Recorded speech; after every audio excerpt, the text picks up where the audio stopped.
Hello folks, welcome to this behind the scenes bonus process video lesson. We are looking at minor swing etude number 4 here. I have sound slice open. This is by request. Usually I will ask, hey, if you want me to make a bonus video lesson, please let me know in the comments. And of course, if there's a few people or more, generally I will put that on my to-do list. So right now I have time and I'm catching up on some of these. So always feel free to request bonus video lessons. This is again kind of a process lesson because I'm actually looking at it with fresh eyes with you. I don't play this etude every day or anything like that, so I am actually going to kind of dissect it with you as we talk about these ideas and figure out what I was thinking. So if you haven't used Sound Slice very much, the first thing I would recommend is, slow, maybe just push play and just listen to it first of all. So the first thing I want to talk about is that it starts on the pickup, so if you were to do the melody, right, the tune, let's pretend this is the second time, 1, 2, 3, 4. And that's when you'd come in. It's right on beat 1 on the measure preceding the beginning of your solo. So you'd really have to nail that. I mean, practice that is what I'm saying. So 1, 2, 3, 4. Okay, that's the opening phrase. But then you can see I really like this lick. And then I used it again on creating an A7 flavor. Typically you wouldn't play the A7 chord, you just go A minor 6, D minor 6.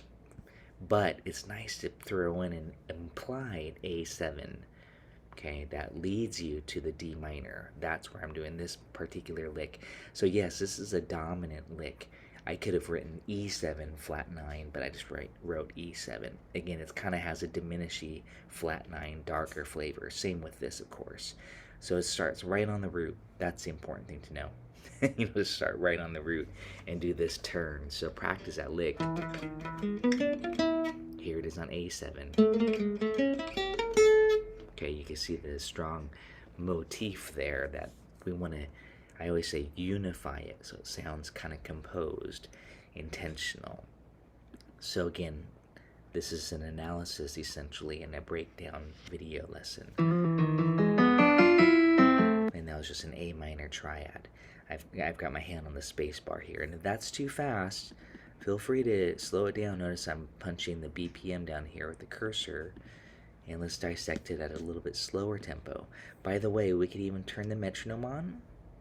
See right here, metronome on, even the count in, and you can have it be longer than one measure, 4 clicks.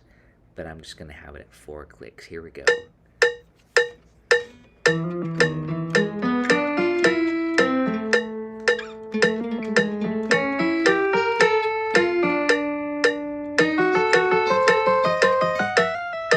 And so this etude, as you already know, this is why you requested it, because it's got a lot of little added stuff that you would not typically do with chords, leading us. These are secondary dominants in a lot of diminished or harmonic minor scale.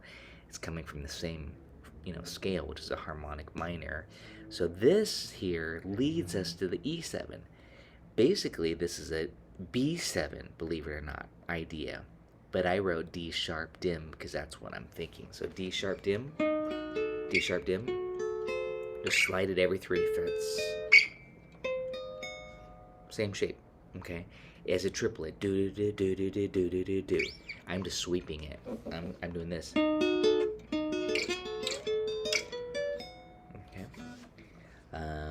And again, I would practice this, but we're not going to practice this. That could be a separate video, practicing an etude for 30 minutes. But again, this is more of a process video, kind of an afterwards, I guess you could say. So, and then here's this E7 phrase, which is again similar to right on the root. And that's the harmonic minor scale there after the little turn. Get this nice pedal tone idea. This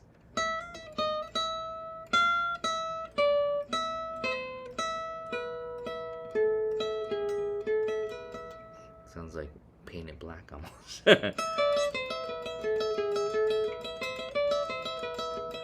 That's a pretty idea, and again, that's on E7. There's your flat 9. And then this A minor arpeggio. 1 and 2, 3. And then right on the A7, or sorry, this should just be A minor, but I'm implying a dominant chord. Again, the rhythm player, they might play an A7 there to D minor. I wouldn't, because I like that sound, but you wouldn't see it on the chart, see? So most people read the charts and they don't put in their own, passing chords and secondary dominance. A7, again, is the 5 chord of D minor, and that's the point of adding a secondary dominant. The dominant before the chord you go to is to pull us there, so you get this flavor, and then D minor. And this lick way up here now, same idea as before. So we have this turn on the root on the A, notice a triplet, and then instead of this, which is what I did last time, I went, let's see what I did. What did I do here?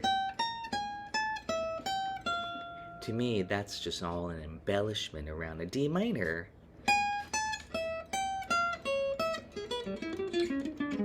Very pretty, very, very lyrical. I call it just triad embellishments. If you're wondering, ooh, here's some fancy little legato flurries here. So again, that was on the, wait, where's my 10th fret? Sometimes I grab this gypsy guitar. So that's 10th fret here. Don't let that dot fool you. This is a European style gypsy jazz. So I went,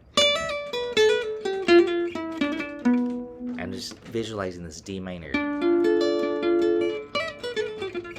So it's, but the rhythm is,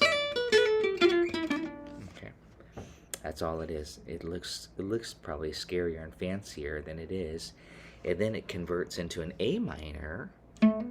So I continue with that A minor 6 idea, and then a non-stop barrage of those triplets. It's definitely easier on an electric guitar.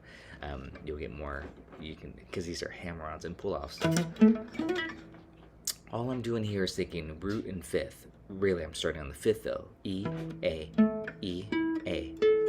And then it goes to the A minor triad. So I kind of just, and then root, or sorry, 5th root, 5th root, 3rd. So visualize that, is what I'm saying. Visualize this. And then add in this triplet.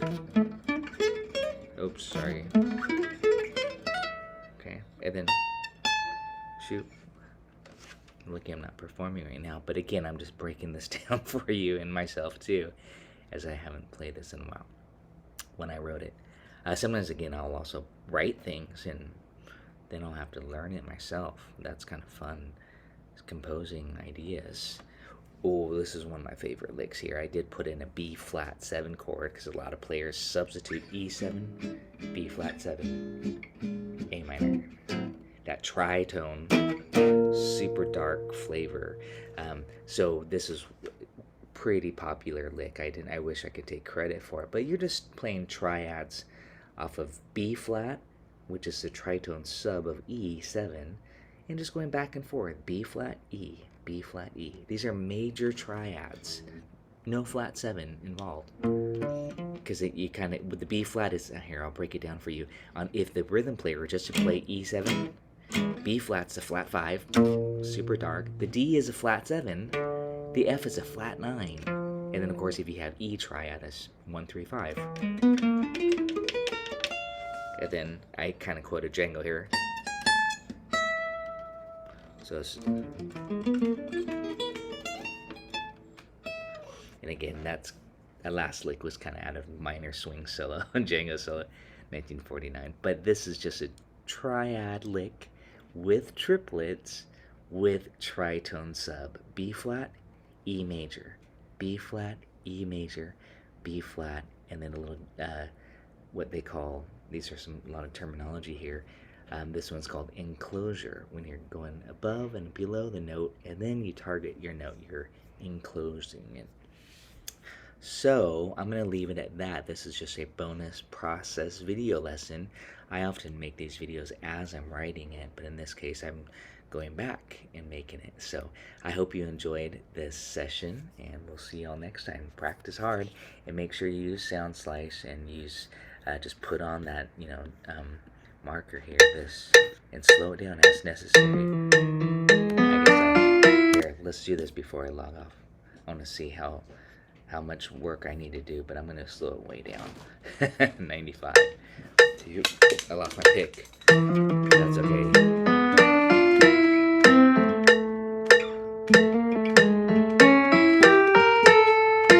Triplets coming up. I'll pick finger.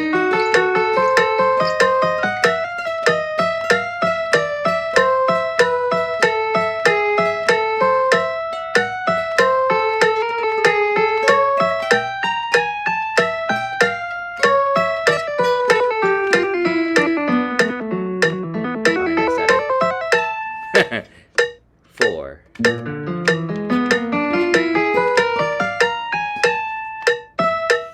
So yeah, this part definitely snuck up on me, but hey, I would practice just that part in sequence there, so that was good demonstration of what I would focus on. Like, oop, I gotta work on that little, these triplets.